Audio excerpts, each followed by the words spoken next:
Bismillahirrahmanirrahim. Assalamualaikum warahmatullahi wabarakatuh. Alhamdulillahi rabbil alamin. Wassalatu wassalamu ala al-mabu'uthi rahmatan lil alamin.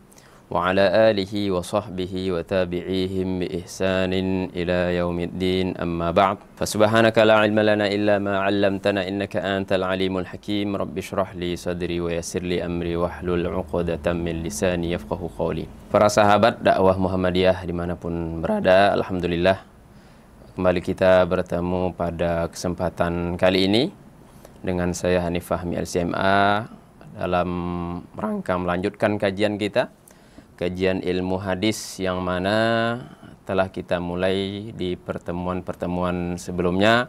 Kita telah membahas ya di pembahasan terakhir itu mengenai hadis mutawatir. Kita telah menjelaskan mengenai apa itu hadis mutawatir, kemudian contoh-contohnya yang mana kita harapkan penjelasan-penjelasan tersebut dapat kita fahamin, yang menambah wawasan kita lebih mengenal hadis itu, pembagian-pembagian hadis itu apa saja. Kita telah memulai itu ya, karena hadis itu ada pembagian-pembagiannya. Jadi ada macam-macamnya ya, klasifikasinya. Itu perlu kita ketahui sebelum kita masuk kepada misalnya membaca hadis-hadis Nabi yang ada ya, di referensi-referensi yang kita miliki. Nah, jadi salah satu pembagiannya itu dari sisi banyak sedikitnya periwayatnya. Banyak sedikitnya periwayat hadis tersebut. Ya, kalau mutawatir itu kan berarti periwayatnya itu banyak di setiap tobaqah, di setiap generasinya ya, dari seorang periwayat, dari gurunya, kemudian dari guru-gurunya di setiap generasi. Di generasi si periwayat tersebut begitu banyak. Dan seterusnya sampai kepada sahabat Nabi Muhammad SAW. Itulah yang menjadikan hadis atau suatu hadis menjadi hadis mutawatir. Lawannya adalah dikenal dengan istilah hadis ahad. Nah, jadi itu dua. Ya. Pembagian hadis dari segi jumlah periwayatnya terbagi dua bagian, yaitu mutawatir yang pertama, kemudian hadis ahad. Ya, kalau mutawatir itu sebenarnya sejatinya bukanlah pembahasan para ulama hadis. Karena terhadap hadis-hadis mutawatir, para ulama tidak membahas suatu hadis itu bagaimana kondisi sanadnya, sahih atau tidak, bagaimana periwayatnya, ada yang dhaif atau tidak, bagaimana hafalannya, itu sudah tidak dibahas di hadis mutawatir. Kenapa? Karena begitu banyaknya jumlah periwayatnya, ya, cukuplah banyaknya, dan itu di setiap generasi, itu menjadikan suatu hadis tersebut kuat. Ya. Akurasinya itu 100% benar, thabit ya, dari Rasulullah SAW. Sama halnya dengan Al-Quranil Karim. Ya. Al-Quran itu mutawatir, begitu juga hadis-hadis yang mutawatir, ya mutawatir. Hanya saja Al-Quran kalamullah, sedangkan hadis ya bukan kalamullah. Akan tetapi kalam Nabi atau perbuatan Nabi atau ketetapan-ketetapan Nabi Muhammad SAW sebagaimana telah kita bahas pada ketika kita mengenal apa itu sunnah, apa itu hadis, apa itu khobar, apa itu athar pada pertemuan pertama. Jadi hadis ahad itu apa? Lawan hadis mutawatir. Ahad itu sebenarnya merupakan lawan dari hadis-hadis mutawatir yang mana pembagiannya itu ada 3 bagian. Ya, yang pertama dikenal dengan istilah masyhur, kemudian aziz, kemudian gharib. Ini masing-masing dari 3 ini akan kita bahas pada pertemuan selanjutnya. Jadi masing-masing dari hadis masyhur ini dinamakan sebagai hadis wahid. Wahid itu kan artinya satu. Nah, secara bahasa, secara etimologinya. Nah, ahad. Jadi bukan ahad. Kalau ahad itu kan tunggal. Jadi ahad. Jadi alifnya itu dengan haknya itu ada matnya, tanda panjang.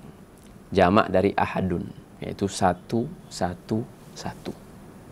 Masyhur, satu. Aziz, satu, satu. Kemudian gharib, satu. Ini 3 istilah yang akan kita bahas pada pertemuan selanjutnya. Makanya disebut ahad. Nah, secara bahasa artinya hadis yang berasal dari satu orang. Ya. Khobarul wahid kata ulama. Nah, yang berasal dari satu orang atau orang per orang.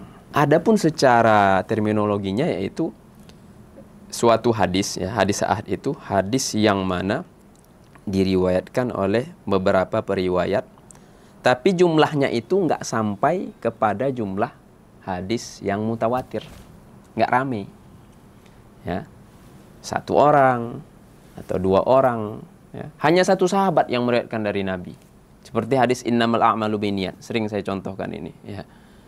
Itu yang secara sahihnya, ya, sanad yang sahihnya itu hanya diriwayatkan oleh satu orang sahabat dari Nabi Muhammad SAW, yaitu Umar bin Khattab, ya.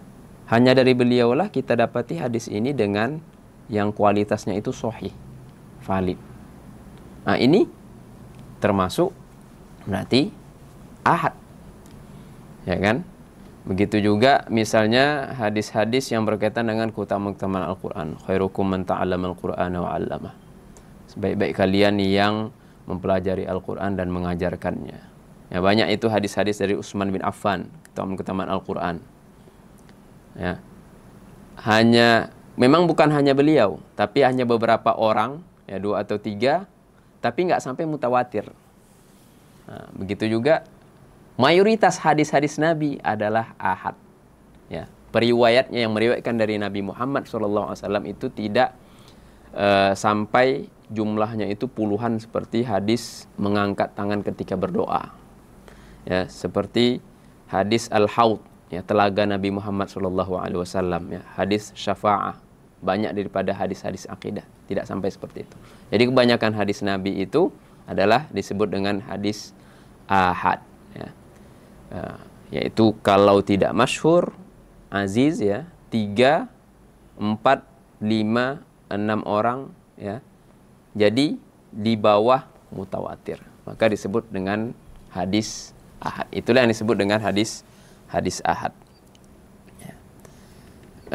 Bahkan misalnya hadis termasuk hadis terakhir dari Sahih Bukhari, ya, kata Rasulullah SAW, la yu'minu ahadukum hatta akuna ahabba ilaihi min walidihi wa waladihi wan nasi ajma'in, kata Rasulullah.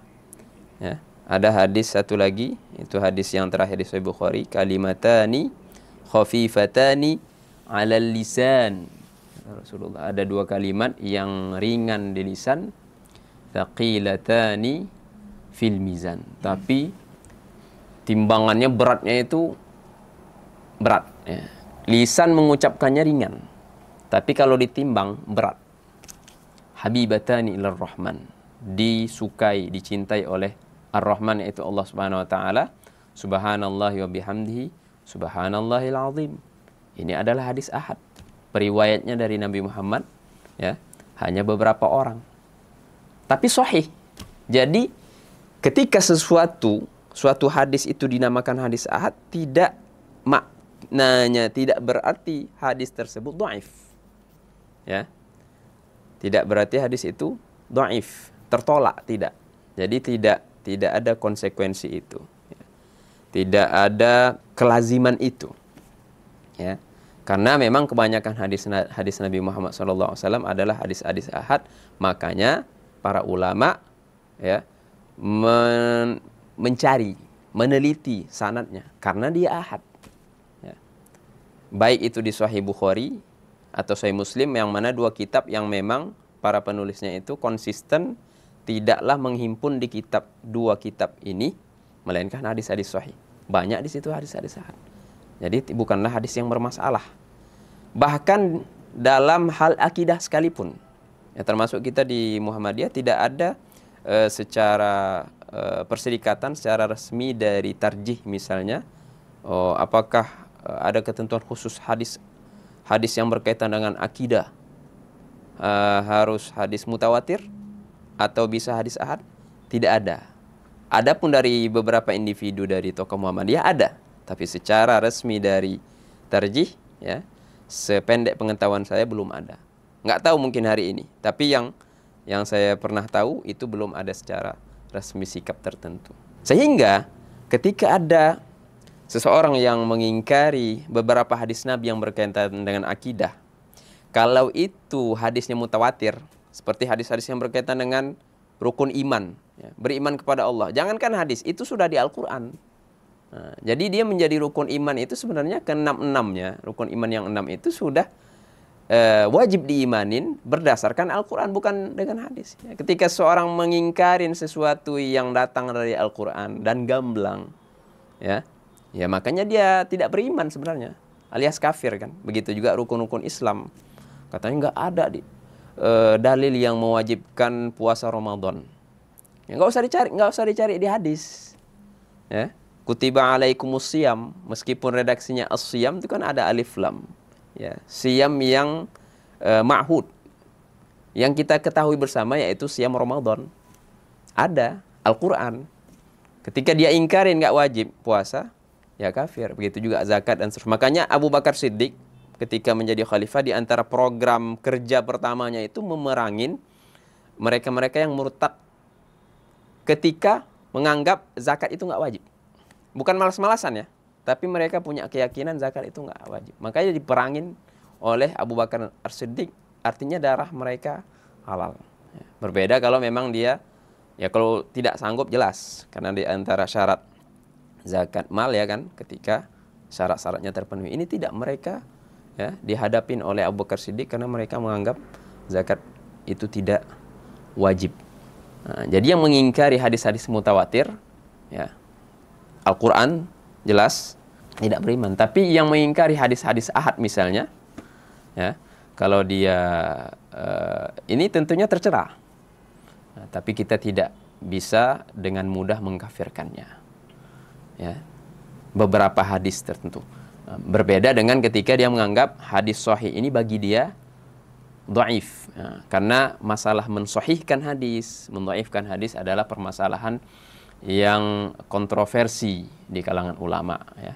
Jadi beberapa mungkin kelompok ulama punya penilaian masing-masing terhadap nilai suatu sanad hadis. Ada yang mensahihkan, ada yang mendhaifkan. Jadi inilah objek daripada kajian kita di dalam kajian ilmu hadis ini adalah mayoritas terhadap hadis-hadis ahad itu. Sehingga berikutnya itu berkaitan dengan penilaian kualitas suatu sanad. Itulah yang disebut dengan hadis-hadis ahad. Karena jumlah periwayatnya tidak sampai kepada derajat suatu hadis yang disebut dengan hadis mutawatir. Semoga bermanfaat. Wallahu a'lamu ahkam. Wa sallallahu wasallam ala nabiyyina Muhammad wa ala alihi wa sahbihi ajma'in. Walhamdulillahirabbil alamin. Wassalamualaikum warahmatullahi wabarakatuh.